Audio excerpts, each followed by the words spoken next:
श्री रामकृष्ण लीला प्रसंग स्वामी शारदानंद जी द्वारा लिखित पाठ संख्या 79 त्रयोदश अध्याय मधुर भाव का सार तत्व। साधक के कठोर अंतःसंग्राम तथा लक्ष्य। असाधारण साधकों के अंदर निर्विकल्प समाधि के अवस्थित रहने की स्वतः प्रवृत्ति। श्री रामकृष्ण देव उक्त श्रेणी के साधकों के अंतर्गत हैं। स्वयं साधक हुए बिना साधक के जीवन के इतिहास को समझना अत्यंत कठिन है, क्योंकि साधना सूक्ष्म भाव राज्य की बात है। वहाँ रूप रसादी विषयों की मनोहारिणी स्थूल मूर्तियाँ दृष्टिगोचर नहीं होती। बाह्य वस्तु तथा व्यक्तियों को अवलंबन कर उपस्थित होने वाली घटनाओं की विचित्र परंपराएं दिखाई नहीं देती, अथवा राग द्वेषादि द्वंद्व से मानव मन प्रवृत्ति की प्रेरणा से विचलित हो भोग सुख को हस्तगत करने के निमित्त दूसरों को पीछे हटाने के लिए जो प्रयत्न करता रहता है, तथा विषय विमुग्ध संसार जिसे वीरता व महत्ता के नाम से पुकारा करता है, तदनुरूप उन्मत्तता तथा उद्यमादि का वहाँ किंचित मात्र भी विकास नहीं है। वहाँ साधक का अपना हृदय तथा हृदगत जन्म जन्मांतर के अनंत संस्कार प्रवाह विद्यमान है, और हैं केवल बाह्य वस्तु तथा व्यक्ति विशेष के साथ संघर्ष उत्पन्न होकर साधक का उच्च भाव तथा लक्ष्य के प्रति आकृष्ट होना, और उस भाव के साथ चित्त को एक तान बनाने एवं लक्ष्य की ओर अग्रसर करने के लिए प्रतिकूल संस्कारों के साथ दृढ़ संकल्प सहित साधक का अनंत संग्राम। और हैं बाह्य विषयों से क्रमशः नितांत विमुख होकर अंतर्मुखी बनने के पश्चात साधक के मन की अपने आप में तल्लीनता, अंतर्राज्य के अधिकाधिक गहन प्रदेश में प्रविष्ट हो सूक्ष्मतर भाव स्तरों की उपलब्धि, एवं अंत में अपने अस्तित्व के गहनतम प्रदेश में पहुंचकर जहाँ से समस्त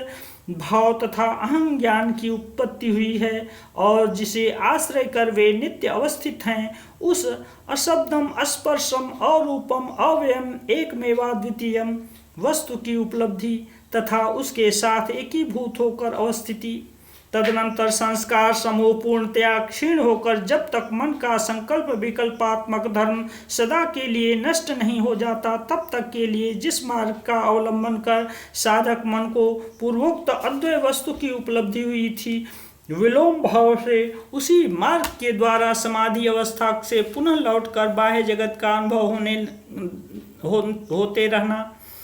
इस प्रकार समाधि के से बाह्य जगत की उपलब्धि की ओर तथा वहाँ से समाधि अवस्था में पुनः पुनः साधक मन का आवागमन होता रहता है। साथ ही इस सृष्टि के प्राचीनतम युग से लगाकर आज तक के जागतिक आध्यात्मिक इतिहास में ऐसे कुछ साधकों की बातें लिपिबद्ध हैं जिनके लिए पूर्वोक्त समाधि अवस्था ही स्वाभाविक निवास भूमि थी। उन लोगों ने साधारण मानवों के कल्याणार्थ किसी प्रकार बलपूर्वक कुछ दिन के लिए संसार में बाह्य जगत की उपलब्धि भूमि में अपने को आबद्ध कर रखा था। श्री रामकृष्ण देव के साधन इतिहास से जितने ही हम परिचित होंगे, उतना ही हमें यह विदित होगा कि वे पूर्वोक्त श्रेणी के अंतर्गत थे। उनके लीला प्रसंग के आलोचना के द्वारा यदि हम लोगों के अंदर इस प्रकार की धारणा उत्पन्न न हो, तो यह समझना चाहिए कि लेखक की त्रुटि ही इसके लिए उत्तरदायी है, क्योंकि बारंबार वे हमसे कह गए हैं, छोटी मोटी एकाध वासना को बलपूर्वक धारण कर उसके सहारे मैं अपने मन को तुम लोगों के लिए नीचे की ओर लाता रहता हूँ, अन्यथा उसकी स्वाभाविक प्रवृत्ति अखंड के साथ मिलित तथा एकीभूत हो रहने की ओर है। शून्य तथा पूर्ण रूप से निर्दिष्ट वस्तु एक ही पदार्थ है। समाधि अवस्था में उपलब्ध अखंड अद्वय वस्तु को प्राचीन ऋषियों में से किसी ने सर्वभावों का अभाव या शून्य और किसी ने सर्वभावों की सम्मिलन भूमि यानी पूर्ण कहकर निर्देश किया है, किंतु इस प्रकार कहने पर भी सभी का कथन एक ही है, क्योंकि सभी ने उस सर्वभावों की उत्पत्ति तथा लय का स्थान माना है। भगवान बुद्ध ने जिसे सर्वभावों की निर्वाण भूमि शून्य वस्तु कहा है, भगवान शंकर ने उसे ही सर्वभावों की सम्मिलन भूमि पूर्ण वस्तु कहकर शिक्षा प्रदान की है। परवर्ती बौद्धाचार्यों के अभिमतों को छोड़कर उन दोनों के कथन की विवेचना के द्वारा यह बात सिद्ध होती है।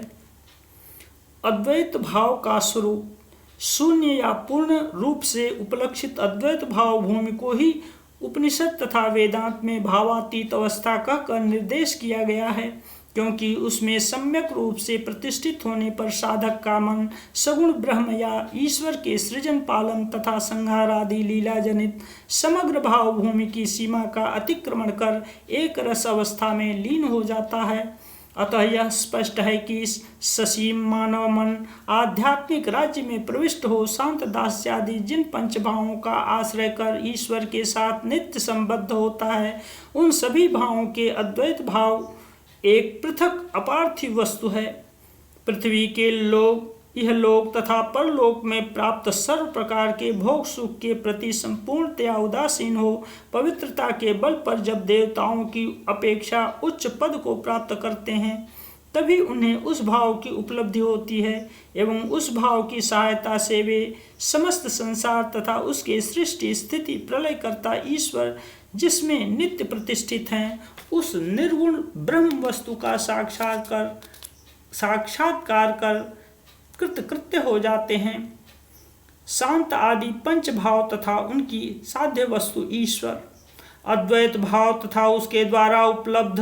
निर्गुण ब्रह्म की बात को छोड़ देने पर आध्यात्मिक राज्य में शांत दास्य सख्य वात्सल्य तथा मधुर पंच भावों का विकास देखने को मिलता है। उनमें से प्रत्येक की साध्य वस्तु ईश्वर या सगुण ब्रह्म है, अर्थात साधन परायण मानव नित्य शुद्ध बुद्ध मुक्त स्वभाववान सर्वशक्तिमान सर्वनियंता ईश्वर के प्रति उन भावों में से किसी एक भाव का आरोप कर उनके साक्षात्कार के निमित्त अग्रसर होता है एवं सर्वांतर्यामी सर्वाधार ईश्वर भी उनके चित्त की एकाग्रता तथा एक निष्ठा को देखकर उसके भाव की परिपुष्टि के निमित्त उक्त भावानुरूप शरीर धारण कर उसे दर्शन देकर कृतार्थ करते हैं। इसी प्रकार विभिन्न युगों में ईश्वर के नाना प्रकार के भाव में चिदघन मूर्ति धारण एवं यहाँ तक कि स्थूल मनुष्य विग्रह धारण कर अवतीर्ण हो साधकों के अभीष्ट को पूर्ण करने की बातें शास्त्रों के अध्ययन से विदित होती हैं। शांत आदि पंच भावों का स्वरूप जीव को वे किस प्रकार से उन्नत बनाते हैं। संसार में जन्म लेने के पश्चात मानव जिन भावों का अवलंबन कर अन्यान्य मानवों के साथ नित्य संबद्ध रहता है, शांत दास्य आदि पंच भाव उन अपार्थिव भावों के ही सूक्ष्म तथा शुद्ध स्वरूप हैं। यह देखने में आता है कि हम लोग पिता माता पति पत्नी सखा सखी प्रभु भृत्य पुत्र कन्या राजा प्रजा गुरु शिष्य आदि के साथ पृथक पृथक प्रकार के विशेष संबंध की उपलब्धि करते रहते हैं तथा किसी प्रकार की शत्रुता न रहने पर साधारण लोगों के साथ श्रद्धापूर्ण शांत व्यवहार करना हम अपना कर्तव्य समझते हैं। भक्ति मार्ग के आचार्यों ने उन्हीं संबंधों को शांत आदि पंच श्रेणियों में विभक्त किया है तथा अधिकारी भेद से उनमें से किसी एक को मुख्यतया अवलंबन कर ईश्वर के प्रति आरोप करने का उपदेश किया है, क्योंकि शांत आदि पंच भावों के साथ जीव नित्य परिचित रहने के कारण उनके सहारे ईश्वर के साक्षात्कार के निमित्त अग्रसर होना उसके लिए सुगम हो जाता है। इतना ही नहीं, इस प्रकार के प्रवृत्ति मूलक संबंधों पर आश्रित भावों की प्रेरणा से उसके चित्त में जिन राग द्वेषादि वृत्तियों ने उदित होकर इससे पूर्व संस्कार में उसको नाना प्रकार के कुकर्मों के अनुष्ठान में नियुक्त कर रखा था, ईश्वरार्पित संबंध के आश्रय से उसके चित्त में उन वृत्तियों का उदय होने पर भी उनका प्रबल वेग ईश्वर साक्षात्कार रूप लक्ष्य की ओर ही उसे अग्रसर कराता रहेगा। जैसे समस्त दुखों का कारण स्वरूप हृदय रोग काम उसे ईश्वर दर्शन की कामना में नियुक्त रखेगा। उक्त दर्शन के प्रतिकूल वस्तु तथा व्यक्तियों पर उसका क्रोध प्रयुक्त होगा। साध्य वस्तु ईश्वर के अपूर्व प्रेम सौंदर्य के संभोग के लोभ में वह उन्मत्त तथा मुग्ध हो जाएगा एवं ईश्वर के पुण्य दर्शन प्राप्त कर कृतकृत्य होने वाले व्यक्तियों की अपूर्व धर्मश्री देखकर उसे प्राप्त करने के लिए वह व्याकुल हो उठेगा।